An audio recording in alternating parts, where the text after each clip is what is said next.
મોરબીના જેતપરમાં ચાલી રહેલા ખેડૂત આંદોલનને લઈને હકાબા ગઢવી દ્વારા એક ચોંકાવનારો ખુલાસો કરવામાં આવ્યો છે અને સરકાર સાથે મુલાકાત કરવા બદલ ખેડૂત આગેવાને પૈસાની માંગણી કરી હોવાનો તેમણે ઘટસ્ફોટ કર્યો છે। શું છે આ સમગ્ર મામલો, વાત કરીશું આ વિડીયોમાં। વૈષ્ણવજન તો તેને કહીએ જે પીડ પરાઈ જાનાને રે। નમસ્કાર, નવજીવન ન્યૂઝમાં આપનું સ્વાગત છે। હું છું જયંત દાફડા।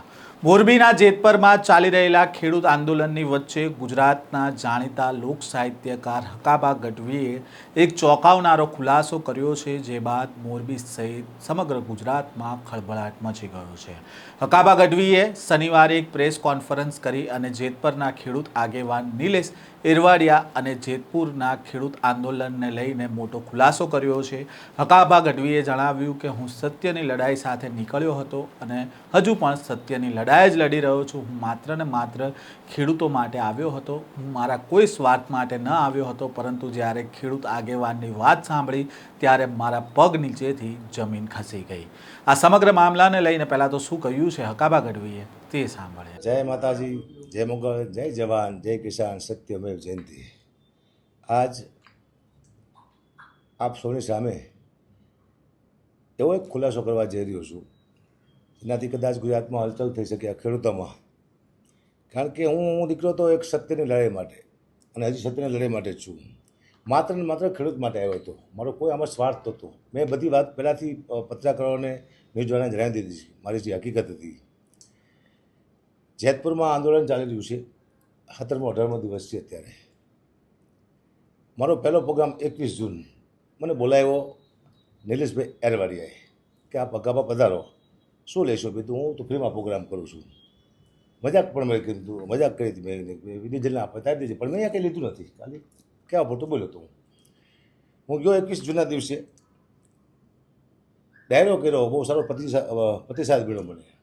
જેતપુરની પબ્લિકે, જેતપુરના ખેડૂતોએ, સમિતિએ, ત્યાં ઉપવાસમાં બેઠેલા યુવાનોએ મને પ્રોત્સાહન આપ્યું। મને આનંદ આવ્યો કે મારે હવે ખેડૂતની લડાઈમાં સમર્થન આપવું પડે। હું બીજે દિવસે પણ ગયો સમર્થન આપવા માટે, ઉપવાસ માટે બેવા પણ તૈયાર હતો ખેડૂત માટે થઈને। મારો આમાં કોઈ સ્વાર્થ નહોતો, પણ ઘણા બધાએ મને પણ સાંભળવા મળ્યું કે પક્ષમાંથી આવે છે, બીજેપીના માણસને આવું બધું, એ બરાબર છે, આવું કરો એટલે આવું સાંભળવા મળે જ તે। હું નિસ્વાર્થ આવ્યો હતો, કારણ કે કોઈનું કહેવું એવું છે કે જેતપુરમાં આંદોલન છે એ હકાબા ખસી ગયા છે, આંદોલન વિખવાની વાતો કરે છે, આવી મને વાતો મળી। એવું કશું છે નહીં। આંદોલન ન વિખાય એટલા માટે હું આગળ વહી ગયો છું, કારણ કે આપણને ખબર નથી 1 કરોડ ખેડૂતો છે, એની સાથે કોઈ રમત કરવી હોય એ મને ગમ્યું નહીં।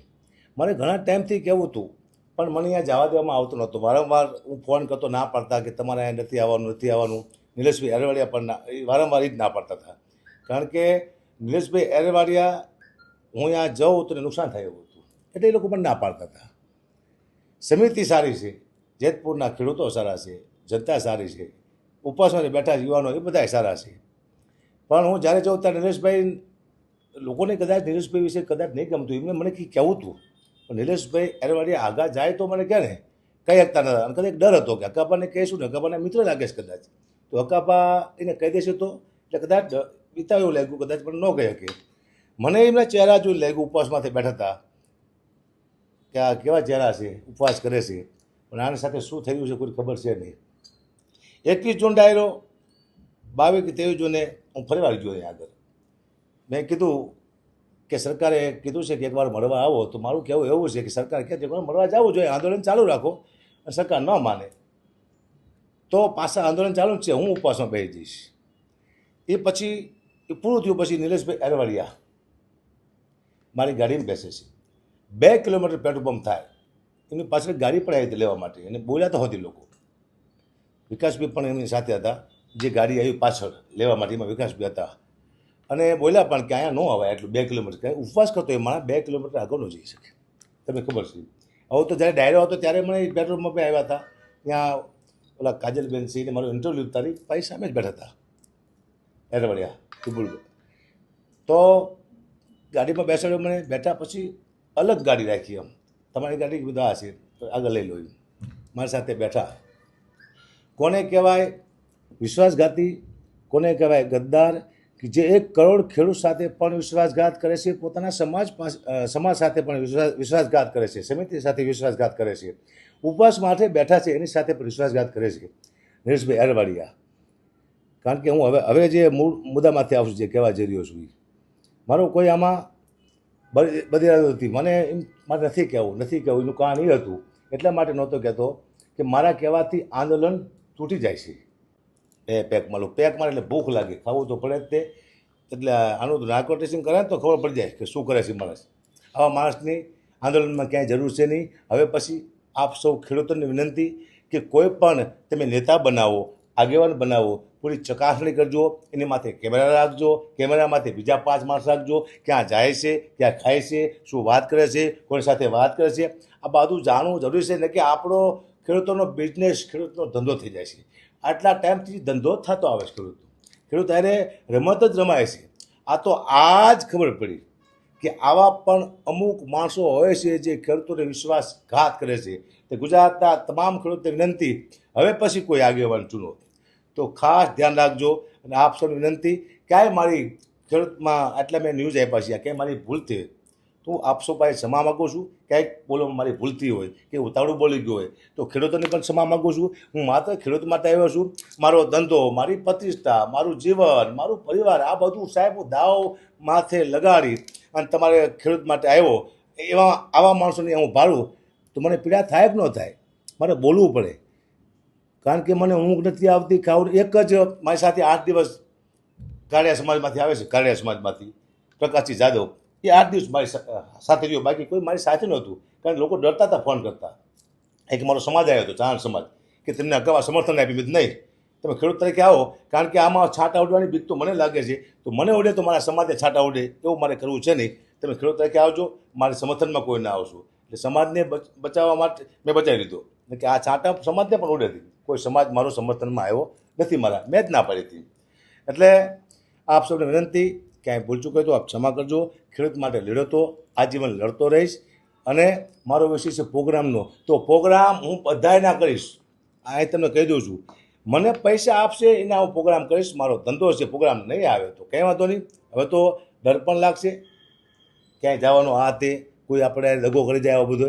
પ્રોગ્રામ આવે કે ન આવે, પણ આવશે તો બધાને કરીશ. કોઈ પણ પક્ષ મને પૈસા આપશે તો પ્રોગ્રામ કરીશ. આપ સૌ એમાં વાંધો કોઈ ના ઉઠાવતા, એટલે કે મારો ધંધો વિખી જાય છે. કારણ કે હું જ્યારે પણ ખેડૂત બોલાવશે ત્યારે હું આવીને ઊભો રહીશ, એની માટે લડીશ અને સમર્થન આપીશ, સરકાર સુધીની વાત પહોંચાડીશ. એથી વિશેષ આગેવાનો હશે એનું પૂછપરછ કરી તમે શું કરો છો. આ મારી ફરજમાં આવે છે. મારે આગેવાન નથી બનવું, મારે નેતા નથી બનવું, મારે રાજકારણમાંથી આવવું. હજી તમને કહું છું કે જેથી હકાબા ઘડીને રાજકારણમાં ભારો તેથી કપડાં કાઢીને મારતો રોડમાંથી. કારણ કે 52 વર્ષે રાજકારણમાં આવવાનું હોય, નીકળવાનું હોય છે. મને 52 વર્ષ થયા, હવે આવવાનું હોય, 52 વર્ષે બહાર નીકળવાનું હોય. તો આ તમારા મગજમાંથી કાઢી નાખજો. હું કોઈ પક્ષમાં નથી, હું નિષ્પક્ષ છું. હવે તો કેટલો તમને પુરાવા આપું. આ એક મેન પુરાવો આ છે, એક સમાજમાં, એક ખેડૂતમાં કોઈ ગદ્દાર નીકળ્યો હોય તો નિલેશ અરવાડિયા, જેને મને દુઃખ લાગે છે. એટલે આપ સૌને વિનંતી કે આ વ્યક્તિને દૂર રાખજો. હું રેકોર્ડિંગ આપું છું જે મારી સાથે વાત કરે છે. 2 કરોડ આ 25 કરોડની વાત તો એમાં નથી. ખાલી આવવાના 2 કરોડ, સરકાર પાસે આવવાના 2 કરોડ રૂપિયા, પછી બીજો વહીવટ કરવાનો. આવું મેં કીધું 2 કરોડ રૂપિયાની મેં વાત કરી છે કે બરાબર છે. મેં કીધું આવવાના 2 કરોડ રૂપિયા, કે હા આવવાના 2. બીજી વાત પછી એમ કીધું કે તમને કામ હોપ્યો કે એ તમે કરો. એને ડાઉટ પડ્યો રેકોર્ડિંગ થાય એવું. તો કામ હોપ્યું એટલે કયું કામ? આ જ કામ હોપ્યું હતું. મને ક્યાંકથી પૈસા અપાવો. આટલી ભૂખ હોય તો આંદોલનમાં અવાય નહીં. જય માતાજી, જય મોગલ. કહીશ તો લોકોને એવું લાગતું હતું કે હકાપા હટી ગયા છે, કોઈ પક્ષના માણસ છે. એટલા માટે હું નહોતો કહેતો આંદોલન તૂટશે. એકવાર સરકારનો નિર્ણય આવી જાય, નિર્ણય પછી હું કહું. એટલે મને સંતોષ થાય કે મારો આત્મા મને સુવા નથી દેતો અઠવાડિયાથી. ત્યારે હું આ શું જોઈ રહ્યો છું. એ જે દિવસે હું ગયો, એ પતિ પૈતું ઉપવાસની વાત કરી અને નીકળ્યા અમે. નરેશભાઈ મારી ગાડીમાં બેઠા, બધાએ જોયું. એ વારંવાર 2 વખત મારી ગાડી બેઠા, બધા જોતા થઈ. ગાડીમાં બેઠા એટલે આગળ લઈ જઈને મેં કીધું કે નરેશભાઈ હવે સરકારે બોલાવે છે તો આપણે જવું જોઈએ એક વખત. પછી આપણે ના પાડે તો આંદોલન ચાલુ જ છે. એ ભાઈએ કીધું મને નિલેશભાઈ એરવાડીએ એમાં આપણને શું મળે. તા હું સ્ટપ થઈ ગયો કે મેં તો આવું વિચાર્યું પણ નહોતું. હું તો 1 કરોડ ખેડૂતની મદદ માટે આવ્યો હતો. મારો કોઈ સ્વાર્થ નથી ને હું આજે કહું છું ને પ્રૂફ આપવા જઈ રહ્યો છું આપ સૌને. આપણને શું મળે એટલે અચાનક હું બેઠલો મેં શું જોતું છે આપણે મને ખબર ન પડી ગઈ. મેં તમે કહો એટલે ખ્યાલ આવે કે તમે જો કોઈ સરકારમાં તમને રોકતો ઉભા તો વાત કરો, કારણ કે અહીંયા બધાય ખૂટી ગયેલા છે. હકીકતમાં સમિતિ સારી છે, કોઈ ખોટા નથી. 2-5 કરોડમાં સમિતિ તો સમિતિમાં જે મારો તો પ્રયાસી કરોડપતિ છે એ 2-5માં ધ્યાને ન આપે. મને વિશ્વાસ છે, મને જેતપુરની જનતા માથે વિશ્વાસ છે, જેતપુરના ખેડૂત માથે વિશ્વાસ છે કે કોઈ દી અવરું પગલું ન પડે. ત્યાં જે આંદોલન માટે બેઠા છે ઉપવાસ માટે એની માથે મને વિશ્વાસ છે. પણ એક માણસ ખોટો હતો, નિલેશ એરવાડિયા. એને મને કીધું કે સરકારમાં વાત થાય તો 25 કરોડ રૂપિયાની માંગ કરવાની છે આપણે. ત્યાં તો મારા પગ ધ્રુજી ગયા, કારણ કે મેં તો આવું જોયું નહોતું. હું તો એમ થયું કે એક ચહેરો છે ખામોશ જે દેશ માટે ખેડૂત માટે લડે છે. હું રાજી થતો હતો કે જેને મને બોલાયો એ માણસ આજે લડે છે, ભૂખ વેઠે છે. એટલે હું શું મન થઈ ગયો, હવે નહીં બોલે કે દારૂ શું કરવું એમ જવાબ શું આપવું. તો મેં તેના માટે શું કે તમારે કોઈ ઓળખીતા હોય સરકારમાં તો વાત કરો. આવી વાત મને સરકારને કહેવાય. બરાબર, તો એનામાં બધી હોય છે. અને મને કે મેં તો આપણે જી આવી અહીંયા કંઈક વાતચીત થાય તો કીધું એમ નહીં, એડવાન્સ 2 કરોડ રૂપિયા આપણને સરકારમાં જવાના આપે તો 2 કરોડ રૂપિયા એડવાન્સ જવાના, ટોટલ 25 કરોડ, એમાં અકુબા 1 કરોડ તમારા. હા, મારા ટાંગા ધૂજી ગયા કે આ મને છાંટા ઉડાડશે આ માણસ. હું અહીંથી નીકળી જાઉં. પછી હું શાંતિથી સમિતિ પાસે આવીશ, સમિતિને વાત કરીશું, ઉપવાસવાળાને વાત કરીશ. પણ મને વારંવાર નાચ પાડવામાં આવી. પછી મને એમ થતું કે કોઈ મને કહેવા આવે, હું કોઈને લઈને જાઉં તો મને બીક લાગતી કે આ નિલેશભાઈ એરવાડિયા છે એના જ બધા માણસો છે. કારણ કે એમ કહેતું તો હું ભીષ્મ પિતા છું એનો, સમાજ હું કહું એમ કરે છે. એટલે મને ડર હતો કે આ બધું આને કર્યું. મને જ ખબર નહોતી કે આવી સમિતિ આવે, આટલા માણસો છે. મને તો સૌથી મોટા નિલેશભાઈ એરવાડિયા જ લાગતા હતા. એનું બોલવાનું હા તે, અને કોઈની પાછળ મને વાત ન કરવા દે, કોઈની પાસે જવા ન દે. એ તો આ જ મેન છે. નિલેશભાઈ એરવાડિયા મને 1 કરોડ રૂપિયા આપવાનું કીધું. એટલે હું ગાડીમાં કહીને બોલ્યો, કારણ કે મારી પાસે મોબાઈલ નહોતો. હું કઈ પ્રૂફ લઉં, ડર લાગ્યો મને. મોબાઈલ કઢાય નહીં, પણ ચકરી થઈ ગયો. 1 કરોડ રૂપિયા મને આપવાના કીધા. એટલે મેં એ કંઈક કીધું ને, મેં કીધું સારું આપણે કોઈને વાત કરી, મેં એવું કીધું.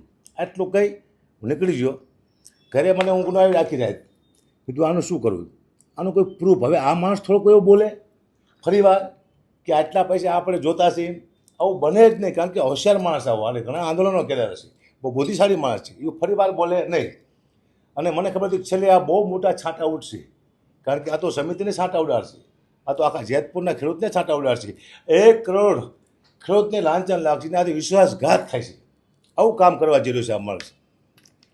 મેં તો શું કરું, તો હું તો માતાજીમાં હું તો ભાઈ ઘડવી છું, ચાલ છું, માને માનવાળો માણસ છું.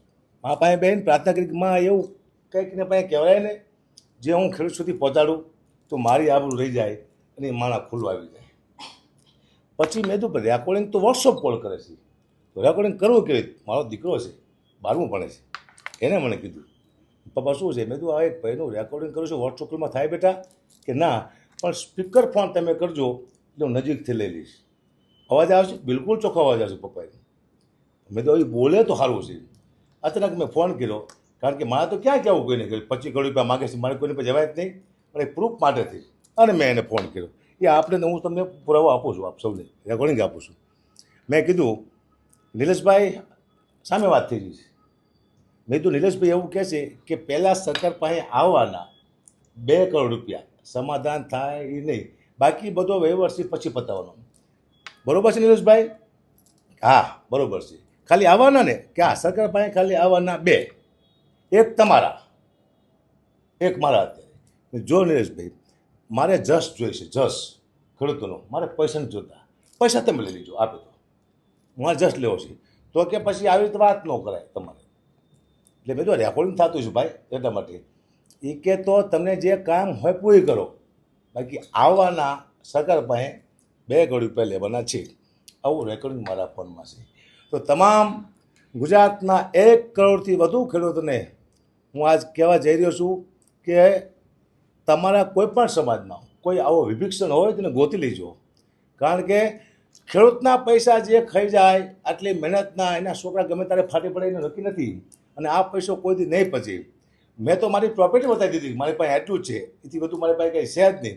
મારા ઘરમાં જો કોઈ પાપનો પૈસો નથી આવ્યો, મારા છોકરા મારું પરિવાર બહુ શાંતિ જીવે છે. મારે ખાવા નહોતો, પણ આ એટલા માટે કહેવા માટે આવ્યો છું ખેડૂતોને કે મને પીડા થતી હતી. જો આ હું આના પહેલાં કહી દે તો આંદોલન તૂટી જાત, અને કારણ કે એટલી મહેનતથી જેતપુરવાળાએ આંદોલન કર્યું છે, સમિતિ એટલી મહેનત કરે છે, એટલા ઉપવાસમાં તેઓ બેઠા છે, એટલા ભૂખ્યા રહે છે, પણ આ વ્યક્તિ ભૂખ્યો ન જ રહેતો. મેં જ્યારે ઉપવાસનું કીધું ત્યારે મને એમ કીધું હતું કે કુબા ચિંતા ના કરતો, ઉપવાસમાં બેવાનું થાય તો હું સાઈડમાં તમને પરોઠા ખવડાવી દઈશ. હા, ખેડૂતોનો પણ આમાં જેતપુરના ખેડૂતો સમિતિ બધા નિર્દોષ છે પાકા પાયે, કારણ કે મારીને મળવું તો જો એકવાર મળે, મેં ઘણી ટકોર કરીશ ન્યૂઝ દ્વારા કે મારી પાસે ઘણા પુરાવા છે. આમ કરતા જો કીધું કોઈ સમિતિના માણસો મારી પાસે આવે ને તો એને કહી દઉં, અને અહીંયા જવામાં બીક લાગતી હતી. આ મેન ભીષ્મ પિતા છે, આપણને થાપ અહીંયા ખવડાવી દઈશું, કોઈ મળવા નહીં દે ને કદાચ કે અવળું ભરાવે તો આપણે ફસી જઈશું. મુદ્દો આ હતો ટૂંકમાં ખેડૂતોને હતો. અને અત્યાર સુધી ઘણા બધા આંદોલન કર્યા છે ને ઘણા બધા પૈસા ખાધા છે લોકોના નામે. એની પાસે લગભગ કંઈ હશે નહીં, હું તો માથી પ્રાર્થના કરું કંઈ નહીં હોય, આવું કરતીની પાસે કંઈ હોય જ નહીં. એટલે સમાજને જે દગો આપે છે, પોતાના સમાજને, સમાજ નિર્દોષ છે એનો, જેતપુરના ખેડૂતો નિર્દોષ છે. 1 કરોડથી વધુ ખેડૂતો એની આરે વિશ્વાસઘાત થયો છે. આવા જો ખરાબ માણસો આપણા પાસે હશે તો એની માથે કોણ વિશ્વાસ કરશે?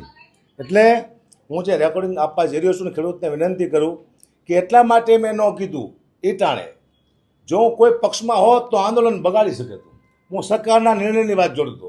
મેં તો એક વખત સરકાર નિર્ણય કરે, અને હું અમદાવાદ આવતો તો મારી ગાડીને સર્વિસમાં આપવાથી, અને ઓલું એડબ્લું થઈ ગયું હતું એટલે આવતો હતો ને મેં વચમાં સમાચાર સાંભળ્યા આ કે હાથ એવું કંઈ થયું છે કે સરકારે નિર્ણય બહુ મોટો લીધો. એટલે મને ખેડૂતોના બહુ ફોન આવ્યા કે હકુબા તમે વિજય થઈ ગયા, આપણે વિજય થઈ ગયા. શું થયું? ખેડૂતે બહુ મોટો નિર્ણય લીધો છે ખેડૂત માટે, સરકારે રાજી થયો. પછી મને એમ થયું કે હવે નિર્ણય લીધો છે, હવે જેતપુરનું આંદોલન બગડશે નહીં. એટલા માટે થઈ અને આજ હું અહીંયા આવ્યો છું કે એકવાર સત્ય કહી દો તો મને ઊંઘ આવશે. મને ખાવું નથી ભાવતું. મને એમ હોત કીધું હતું કે મારી પાસે અમારા સમાજના 2000 છોકરા છે હકુબા, તમને કદાચ રેકોર્ડિંગ ડાઉટ પડ્યો હતો, એટલા માટે મને આવવા દેતો નથી કે રેકોર્ડિંગ થયો, કદાચ ડાઉટ પડ્યો હતો કે અમે પરિવાર સુધી પહોંચી જઈશ, આવું કીધું હતું મને. અમારી પાસે સમાજના કોઈ સમાજના છોકરા ન હોય, કોઈ સમાજ ગાંડો નથી કે તમારા જેવા ગદ્દાર સાથે કોઈ સમાજ રહે, કોઈ મિત્ર રહે, કોઈ દિવસ ન રહે. મને વિશ્વાસ છે. હું નિખાલસ આવ્યો હતો, હું કોઈ પક્ષમાં છું નહીં એ સાબિત કરવા માટે, કારણ કે મને થોડાક છાંટા આવ્યા, મારી માથે આરોપ આવ્યા. જ્યારે હું ખેડૂતના આંદોલનમાં ગયો ત્યારે મારી વાહ થવા માંડી હતી. પહેલા દિવસે બહુ રાજી થયો તો મને જુસ્સો આવી ગયો, મને પાવર આવી ગયો હતી. એટલા માટે હું ખેડૂતના સમર્થનમાં આવ્યો કે આટલા બધા ખેડૂતોનો સાથ છે મારી સાથે. અને હજી મારો ફોન હેક થઈ જાય એટલા ખેડૂતના ફોન આવે છે આ આંદોલન ચાલતું અત્યારે કે કુબા તમે લડો છો, રાજી થયા, આ છે તે છે. છેલ્લે હમણાં ભાવનગરના ખેડૂતનો ફોન આવ્યો, માલધારી સમાજનો, કે કુબા અમે તમારી સાથે જ ગમે ત્યારે કહેજો, અમે આવી જઈશું. આટલા ખેડૂતનો વિશ્વાસ હું કેમ તોડી શકું? મેં ખાલી એને બોલાવવા માટે આ રેકોર્ડિંગનો ઉપયોગ કર્યો, કારણ કે આ સત્ય બતાવવું જરૂરી છે ને કે આવા નવા કંઈક આંદોલનમાં આવા સમાજમાં જો કોઈ વિભિક્ષ રહેશે તો આંદોલનનું પૂરું કરી નાખશે. ખેડૂત હારે ગદ્દારી થાય છે, આવો તો ઘણા આંદોલન થાય છે, એમાં લોકો સાથે વિશ્વાસઘાત થાય છે. જેના સાથે વિશ્વાસઘાત કરે એ માણસને સજા થવી જોઈએ, એટલી મને ખબર પડે. બીજી વાત એ કરું કે અકાબા ગઢવી ખેડૂત માટે લડવા માટે આવ્યા છે. આજીવન હું તમારી સાથે છું, આજીવન લડીશ. પરિણામ ગમે આવે. વિચાર કરો, મારી પાસે અત્યારે કોઈ સેફ્ટી નથી, હું એકલો નહીં કરવાનો છું. તો મેં પહેલાં નક્કી કરી લીધું કે મારે મરવાનું છે. એમ સીધો હું તમારી સામે નથી આવ્યો. માણસ જ્યારે કોઈ એવી વાત કરવા જાય નુકસાનની કોઈ થતું એવી, ત્યારે મેં તો પહેલાં કીધું કે હું મરવા જ આવ્યો છું, મારે મરી જવાનું છે, તો જ હું આવ્યો હોય આ દુનિયામાં. અને મેં હાજર નક્કી કરી લીધું કે આનું પરિણામ જે આવે. મેં ખેડૂત માટે બહુ વિનંતી કરી છે સરકારને કે ન્યાય આપો, અને સારા સમાચાર મેં સાંભળ્યા તો હું સરકારનો ધન્યવાદ પણ કરું છું કે બહુ સારો નિર્ણય લીધો છે. એથી વિશેષ સરકાર હારે મારે કોઈ દુશ્મની અત્યારે હોય નહીં, મેં તો એને વિનંતી કરી છે. પણ હું આજે એક વિનંતી સરકારને કરું છું કે મારા પરિવારને સિક્યુરિટી આપવામાં આવે. હું તો બહાર છું, મારું પરિવાર એકલું હોય છે, અને સિક્યુરિટી આપવામાં આવે. કારણ કે પરિવાર હું ભાઈ જો તો મારી ચિંતા નથી, હું તો એકલો છું. કદાચ આવશે તો હું 2-3 લીધા જશે ને એ મને વિશ્વાસ છે. પણ મારા પરિવારને તકલીફ ન પડે એના માટે સરકારને વિનંતી કરું છું કે આપ ચોક્કસ મદદ કરજો. જેતપુર ગામમાં મને બહુ પ્રેમ મળ્યો, લાગણી મળી. મેં આજે અમુક ન્યૂઝમાં બોલ્યો છું થોડુંક ઉતાવળું આ તે એ માત્ર તે ખેડૂતમાંથી કોઈ મારી પાસે આવે જેતપુરના અથવા કોઈ સમિતિવાળા આવે અથવા કોઈ એનો મેન આગેવાન આવે તો હું એને કહી શકું કે તમારા છાવણીમાં એક ગદ્દાર બેઠો છે અને એના હિસાબે તમારું આખું આંદોલન બદનામ થઈ જાય છે. પણ એવું ન થયું, સરકારનો નિર્ણય આવ્યો પછી આજ મેં આ પ્રેસ કોન્ફરન્સ કરી. એટલે ફરીવાર ક્યાંય મારી ભૂલચૂક હોય, જેતપુરમાં તો કંઈ ખામી છે નહીં. સમિતિના માણસો અદભુત છે, સારા છે, આગેવાનો સારા છે, ખેડૂતો સારા છે. એથી વિશેષ જે ઉપવાસ માથે બેસે છે બધા કમ્પ્લેટ છે. આ તો એમ કહેતો હતો હું તો હકમાં 2 પેક માર લઉં. ભગવાન માનતો હતો, ખેડૂતનો મસીહા માનતો હતો. કેવો માણસ આવ્યો છે. હું તો એને કારણ કે મને એમ જ છે કે આખા જેતપુરનો રાજા આ જ છે આ આંદોલનનો. આ તો કોઈક માણસો મને કહેવું હતું અહીંયા લોકોને મને, પણ એમ બીક હતી કે હકાભાને કહી દેશે તો, હકાભા નિલેશભાઈને કહી દેશે તો, આવો કંઈક ડર હતો. મારે પૂછવું હતું તો એ મને સીધો ગાડી બાઈને વેતો થઈ જતો. મને કોઈને વાત નથી કરવા દેતો. બસ ભગવાનનો માણસ લાગતો હતો, એમ કે કોઈ સજ્જન માણસ છે. હવે હું કોઈનામાંથી વિશ્વાસ નહીં કરું. કોઈ એમ કહે કે હું ઈમાનદાર છું તો વિશ્વાસ નહીં કરું.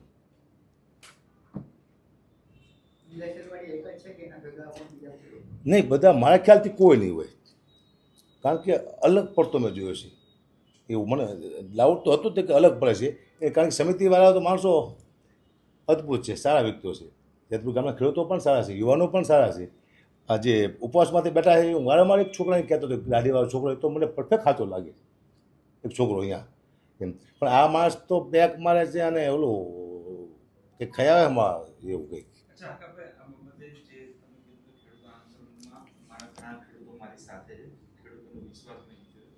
ખેડૂતોને તમે આ બાબતે સાથે લીધા છે તો ખેડૂતોને કીધું છે કે આ વ્યક્તિ આવું કરી અથવા તો અંદરના કોઈ ખેડૂતો દ્વારા તમને કહેવામાં આવ્યું હોય? આવું હું જો કહું તો આંદોલન તૂટી જાય. જેતપુરે બહુ મહેનત કરી છે, બહુ મહેનત કરી, આ બધું ખર્ચો કરી માન વ્યવસ્થિત કર્યું છે. મારા બોલવાથી આંદોલન તૂટી જતું હતું. સરકારનો નિર્ણય ન આવ્યો હતો હજી હું ન બોલ્યો, કારણ કે આ બધું મારી માથે ન આવવું છે એટલા માટે જ બોલતો એમ. પણ આજ તો રહેવાનું નહીં કીધું, બોલ નાખીને કે હું મરી જઈશ, હું ગઢી છું, હું ચારણ છું. બને ત્યારે સત્ય બોલવાની કોશિશ કરું. સ્ટેજમાંથી પણ હું કોઈ ખોટું નથી બોલ્યો. કોઈ પણ સત્ય, આપ સૌને ખબર છે, સત્ય જ બોલ્યો સ્ટેજમાંથી. ખરાબને ખરાબ કીધો છે, હારાને હારો કીધો છે. મેં કોઈ દી કોઈને વખાણ નહીં કર્યા સ્ટેજમાંથી પૈસા માટે થઈને. પૈસા આપો પણ હું જે જોક્સ બોલું એ જ બોલીશ. મેં આપ પાર્ટીના પ્રોગ્રામ કર્યા છે, મેં કોંગ્રેસના પ્રોગ્રામ કર્યા છે, મેં બીજેપીના નાના નાના પ્રોગ્રામ કર્યા. મોટા પ્રોગ્રામ બીજી પક્ષમાં હોત તો મારા મોટા પ્રોગ્રામ થતો હોય. એના નાના કોઈ મિત્ર હોય કોર્પોરેટ, એના પ્રોગ્રામો હું જોઉં છું. મને આપની ટોપી પહેરાવી હતી વઢવાણમાં, મેં પહેરી હતી. શું આપમાં આવી ગયો? મને કોંગ્રેસનો પટ્ટો પહેરાવ્યો હતો. દ્વારકામાં સૌથી મોટો પ્રોગ્રામ કોંગ્રેસનો થયો હતો. હર્ષદાન ગઢવીનો હું 2 જ કલાકાર હતા. તેથી કોઈ જવા ત્યાં નહોતું, અહીંયા ડરતા હતા માણસો. તેથી મને કોંગ્રેસનો પટ્ટો પહેરવામાં આવ્યો હતો. શું કોંગ્રેસમાં આવી ગયો? વિમલ ચોરાસમાં સોમનાથ બાજુ છે કે ત્યાં હું ગયો તો પ્રચાર કરવા માટે. પ્રચાર એટલે હું કોઈ એવો પ્રચાર નથી કરતો કે તમે આ નેતાને જીતાડી દો. નહીં, હું તો મારા જોક્સ કહું છું, પબ્લિકને ભેગી કરું છું. નેતા આવે તારીની સાથે વાત કરશે કે આ મારો મુદ્દો છે. એટલે બીજેપીમાં પણ આ કંઈક રામ મંદિરના કંઈક હતું, કંઈક એની હું શુભેચ્છા દેવા ગયો હતો અને મને પહેરાવ્યું તો મેં પહેર્યું. હું તો પહેરું સાહેબ. અને મેં એમ પણ કીધું કે સરકારે બહુ સારું કામ કર્યું છે, હું સરકાર સાથે છું, ક્યાંય મારી વાણીની જરૂર પડે આપ મને યાદ કરજો. આમાં હું પક્ષમાં આવી ગયો ભાઈ, કારણ કે ખબર ન હોય જ્યાં સુધી ખેડૂતોને, ત્યારે અમુક માણસો ખેડૂત સુધી આવી વાતો પહોંચાડતા હોય છે આવા ફોટાની. તો તમારે આપનો ફોટો પણ મારો રાખવો જોઈએ. તમારે કોંગ્રેસનો મેં ખબર હતી એ ફોટો પણ રાખવો જોઈએ. ખાલી બીજેપીના ફોટા ચલાવવા રાખ્યા. અને હું પક્ષમાંથી આવ્યો હોત તો આંદોલન તોડી નાખ્યું હોત મેં. આટલી રાહ ન જોતી, આટલી રાહ હું શું રાહ જોઉં? માત્ર ખેડૂત માટે કે મારા 100 કરોડથી ઉપર ખેડૂત છે, એ બધાને એકવાર ન્યાય મળી જાય ને પછી હું આ જાણ કરું. આપને ફોન છે મારો, લાવો તો ડૉક્ટર સાહેબ ફોનમાં હું તમને રેકોર્ડિંગ સંભળાવું છું કે તમને બધા વોટ્સઅપ કરી દઉં છું. પાછું એટલા માટે મેં કીધું છે કે પહેલાં આ બાઇટ આવી જાય પછી રેકોર્ડિંગ આવે, એટલે લોકો સમજે ને કે આમાં એવું થાય છે હકાભા અને 2 વાતો કરે એવું લાગે. આપ સમજો છો ને, આમાં તો હકાભા અને 2 સોદો કરતા એવું લાગે. એટલા માટે મેં ચોખવટ કરી કે એને પાસે વાત કઢાવવા માટે થઈ અને હું ફોન કરું છું. મને કીધું કે 1 કરોડ તમારા. મેં તો મારે જસ્ટ જોતો ખેડૂત પાસે, પૈસા તમે લઈ લો. આવું બધું છે આમાં. થોડું સંભળાયું તો હું આપને સંભળાવું. એમ કીધું ફોન કર્યો મેં એ વાત કરી ખાલી 2 કરોડ રૂપિયા કીધું નિલેશભાઈ કે સગરભાઈ આવવાનો અત્યારે હાલમાં સગરભાઈ આવવાના નિલેશભાઈ 2 કરોડ રૂપિયા કે મેં આવી વાત કરી સગરભાઈ આવવાના પછી વાત પછી